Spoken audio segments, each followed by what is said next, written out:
नमस्कार, the news Bharat देख रहे सभी दर्शकों का बहुत बहुत धन्यवाद। हम अभी मौजूद हैं थाना फोकल पॉइंट के अधीन पड़ते टंडारी चौकी के बाहर। बता दें, बीते दिन इलाके के रहने वाले डॉक्टर हैप्पी के ऊपर हमला हुआ था। कुछ लूट खो करने वाले व्यक्ति डॉक्टर साहब अपने घर के बाहर टहल रहे थे और उन्होंने देखा और वहाँ पे लूटपाट करने की कोशिश की। उनके गंभीर चोटें लगी हैं। यहाँ पे देख सकते हैं तमाम लोग पहुँचे हुए चौकी डंडारी कला के बाहर और यहाँ पे धरना लगा हुआ है। तमाम डॉक्टर लोग भी उनके सपोर्ट में पहुँचे हुए हैं। इलाके के तमाम लोग पहुँचे हुए हैं। थाना फोकल पॉइंट के SHO भी मौके पर पहुँचे हुए हैं। यहाँ जो लोग धरने पे बैठे हुए हैं उनसे हम बात करने की कोशिश करते हैं कि आखिर ऐसी घटनाएं हो रही हैं, इसके लिए पुलिस क्या कुछ कर रही है और डॉक्टर साहब पे जो हमला हुआ था उसको लेकर के क्या कुछ कार्रवाई की गई है, हम बात करने की कोशिश करते हैं। इलाके के रहने वाले नरेंद्र भारद्वाज जी हमारे साथ मौजूद है। भारद्वाज जी, डॉक्टर साहब पे पिछले दिन हमला हुआ था, उसको लेकर के आज आप लोग धरना पे बैठे हैं। इंसाफ लेने के लिए धरना पे बैठने की मतलब ज़रूरत पड़ रही है।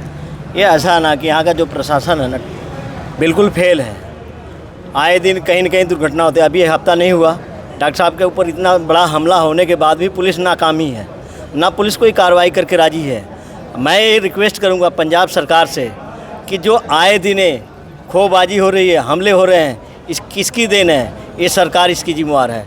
और हम सभी लोग से ये रिक्वेस्ट करूँगा, आज जैसे हम लोग धरने पर बैठे हैं, इसी तरह कंधे पे कंधे मिलाकर इकट्ठा खड़ा होंगे तब कोई काम होगा, नहीं तो ना कोई काम नहीं होने वाला है।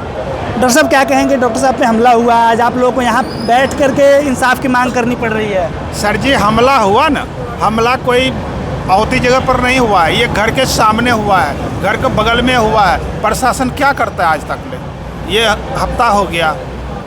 घर के बाहर टहल रहे व्यक्ति भी सुरक्षित नहीं है, प्रशासन की कारगुजारी को कैसे देखते हैं? घर के आगे में अगर आदमी सुरक्षित नहीं है, प्रशासन क्या कर रहा है? क्यों नहीं पकड़ा अभी तक? लगे जी, क्या कहना चाहोगे? आप लोग धरने पे बैठे हैं यहाँ पे, धरने बनने बैठे हुए हैं, तो कम से कम प्रशासन को ध्यान देना चाहिए कि SHO साहब आए हुए हैं, क्या कह रहे हैं?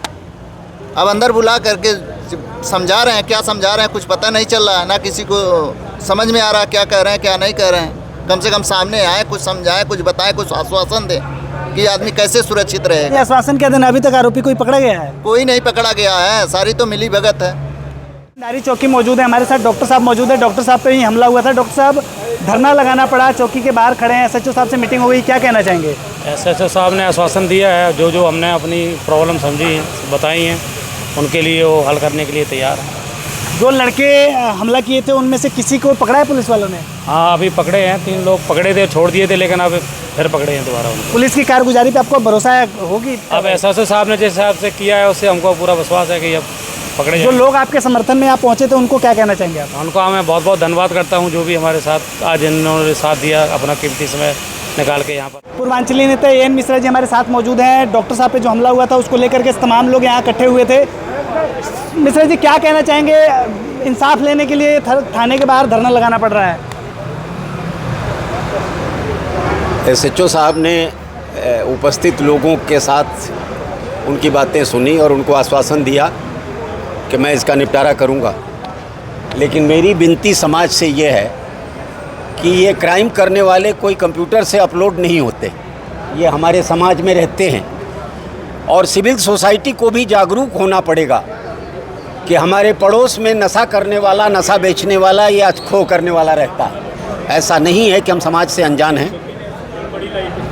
जैसा अभी SHO साहब ने, आप लोग नहीं थे अंदर, उन्होंने कहा कि हम जमालपुर लाल बत्ती से लेकर के कोहाड़ा तक मेरा एरिया है और 24 मुलाजिम हैं और इस इलाके में रहने वाले 8.5 लाख लोग। तो 8.5 लाख की जनसंख्या पर 24 मुलाजिम, 24 में से 3 इंचार्ज, 2 मुंशी, 5 ऐसे ही निकाल दो, बचते हैं 19। तो 19 लोग 8 लाख लोगों की समस्याओं के समाधान के लिए सही नहीं है। नहीं, पर पुलिस के भरोसे ही जनता है ना। पुलिस प्रतीक है जी। जनता की जागरूकता ही पुलिस को जागरूक बना के रखती है। और सबसे बड़ी बात, मैं कई बार कई मंचों से बोला हूँ, आपने भी सुना है, पौधा पेड़ तब बनता है जब उसमें कोई खाद पानी देने वाला हो।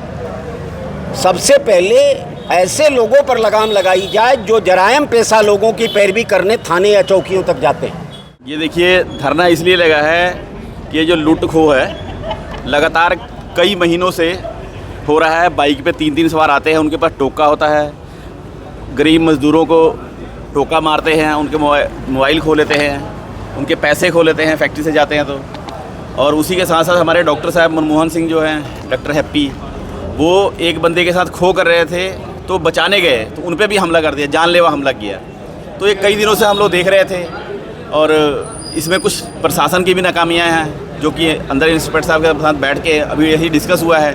उनको सारी पॉइंट नोट कराया गया है कि कहाँ कहाँ पे खोज ज़्यादा होती है, कहाँ कहाँ पे गश्त बढ़ाने की ज़रूरत है। जैसे एसएसके ऑल ऑफिस, सिकरी चौक, गणपति चौक, जो ये मेन जीवन नगर का जो एरिया है, वहाँ पे जो लगातार डेली खो हो रहा है, ये पॉइंट उनको बताया गया है। सारे मोतवार बंदे आए हुए हैं और इसकी अंदर मीटिंग चल रही है अभी भी, और उन्होंने पूरा आश्वासन दिया है कि हमें आए हुए 2 महीने हुआ है भी, ये सारी पॉइंट नोट करके मैं इस पर कार्रवाई करूँगा और सख्त ਕਰੈਕਟ ਕਰਦਾ ਜੀ। ਇਹ ਮੇਰੇ ਕੋਲ ਸਾਰੇ ਸੱਜਣ ਪਤਵੰਤਾ ਆਏ ਸੀਗੇ ਜੀ 111/25 FIR ਦੇ ਸੰਬੰਧ ਦੇ ਵਿੱਚ ਡਾਕਟਰ ਸਾਹਿਬ ਦੇ ਨਾਲ ਮਨਮੋਹਨ ਸਿੰਘ ਨਾਮ ਦੇ ਡਾਕਟਰ, ਜੋ ਉਹਨਾਂ ਡਾਕਟਰ ਦਾ ਕਲੀਨਿਕ ਹੈਗਾ, ਉਹਨਾਂ ਦੇ ਨਾਲ FIR ਰਜਿਸਟਰ ਕਰੀ ਸੀ। ਉਹ ਸਾਡੇ ਮਦਈ ਨੇ, ਉਹਨਾਂ ਦੇ ਨਾਲ ਕੁੱਟਮਾਰ ਵੀ ਹੋਈ ਸੀ ਤੇ ਸਨੈਚਿੰਗ, ਉਹਨਾਂ ਦੇ ਕੁਝ ਡਾਕੂਮੈਂਟ ਸਨੈਚ ਹੋਏ ਸੀ। ਉਹ ਸੰਬੰਧ ਦੇ ਵਿੱਚ ਆਈ ਸੀਗੀ ਮੇਰੇ ਕੋਲ ਇਕੱਠੇ ਹੋ ਕੇ। ਇਹਨਾਂ ਨੂੰ ਆਸ਼ਵਾਸਨ ਦਿੱਤਾ ਵੀ ਪ੍ਰੋਪਰ ਨਿਰਪੱਖ ਹੋ ਕੇ ਇਹਦੀ ਇਨਵੈਸਟੀਗੇਸ਼ਨ ਕੀਤੀ ਜਾ ਰਹੀ ਹੈ। ਮੈਂ ਖੁਦ ਆਪ ਇਹਦੀ FIR ਦੇ ਇਨਵੈਸਟੀਗੇਟ ਖੁਦ ਕਰ ਰਿਹਾ ਤੇ ਇਹਨਾਂ ਨੂੰ ਪੂਰਾ ਯਕੀਨ ਦਿਲਾਇਆ ਵੀ ਜੋ ਇਹਨਾਂ ਨੂੰ ਪ੍ਰੋਪਰ ਇਹਨਾਂ ਨੂੰ ਇਨਸਾਫ ਦਿਵਾਇਆ ਜਾਊਗਾ। ਮੈਂ ਤਾਂ ਹਮੇਸ਼ਾ ਤੁਹਾਡੇ ਮਾਧਿਅਮ ਰਾਹੀਂ ਅਪੀਲ ਕਰਦਾ ਸਰ, ਲੋਕਾਂ ਨੂੰ ਕੀ ਦਿੱਕਤ ਆਉਂਦੀ ਹੈ, ਮੋਸਟ ਵੈਲਕਮ ਜੀ ਮੇਰੇ ਕੋਲ ਆਉਣ। ਕੋਈ ਉਹਨਾਂ ਨੂੰ ਪ੍ਰੋਬਲਮ ਆਉਂਦੀ ਹੈ ਮੇਰੇ ਨਾਲ ਡਿਸਕਸ ਕਰਨ। ਅਸੀਂ ਪੁਲਿਸ ਹਮੇਸ਼ਾ 24 ਘੰਟੇ ਤਿਆਰ ਹੈ ਪਬਲਿਕ ਲਈ। ਇਲਾਕੇ ਤੇ ਲਗਾਤਾਰ ਜਿਹੜੇ ਬਿਨਾਂ ਨੰਬਰ ਪਲੇਟ ਦੀ ਗੱਡੀਆਂ ਚੱਲਦੀਆਂ ਨੇ, ਮੋਟਰਸਾਈਕਲ ਵਗੈਰਾ, ਉਹਦੇ ਵਾਸਤੇ ਤੁਸੀਂ ਕੀ ਕਹੋ? ਮੈਨੂੰ ਜੀ ਦੱਸਿਆ ਇੱਕ ਆਪਣੇ ਨਾਲ ਆਈ ਸੀਗੇ, ਉਹਨਾਂ ਨੇ ਪੁਆਇੰਟ ਰੇਸ ਕੀਤਾ ਵੀ ਟ੍ਰਿਪਲ ਰਾਈਡਿੰਗ ਐਂਡ ਜਿਹੜੇ ਵਿਦਆਊਟ ਮੋਟਰਸਾਈਕਲ ਦੇ ਜਿਹੜੇ ਨੰਬਰ ਪਲੇਟਸ ਹੁੰਦੇ ਨੇ ਉਹ ਵਾਹੀਕਲਸ ਘੁੰਮਦੇ ਆ। ਮੈਂ ਆਲਰੇਡੀ ਬਰੀਫਿੰਗ ਕਰ ਚੁੱਕਿਆ। ਵੱਧ ਤੋਂ ਵੱਧ ਚਲਾਨਸ ਤੇ ਵੱਧ ਤੋਂ ਵੱਧ ਡਾਕੂਮੈਂਟਸ ਨਹੀਂ ਹੋਣਗੇ 207 ਮੋਟਰ ਵਾਹੀਕਲ ਅਧੀਨ ਅਸੀਂ ਉਹਨਾਂ ਨੂੰ ਬੋਲ ਕਰਾਂਗੇ। ਲੋਕਾਂ ਨੂੰ ਅਵੇਅਰ ਕਰਨ ਲਈ ਕੀ ਕਹੋਗੇ ਸਰ? ਮੈਂ ਬ੍ਰਦਰ ਇਹੀ ਗੱਲ ਕਹੂੰਗਾ, ਜੋ ਬ੍ਰਦਰ ਨੇ ਮੈਨੂੰ ਕਿਹਾ, ਅਗਰ ਉਹਨਾਂ ਨੂੰ ਕੋਈ ਦਿੱਕਤ ਆਉਂਦੀ ਹੈ ਤਾਂ ਡਾਇਰੈਕਟਲੀ ਮੈਨੂੰ ਆ ਕੇ ਡਿਸਕਸ ਕਰਨ, ਤਾਂ ਉਹਨਾਂ ਦਾ समाधान करने की पूरी कोशिश की जाएगी। जो लोग भी ये वीडियो देख रहे हो ज़्यादा से ज़्यादा शेयर करें और अपनी राय अवश्य दें। धन्यवाद।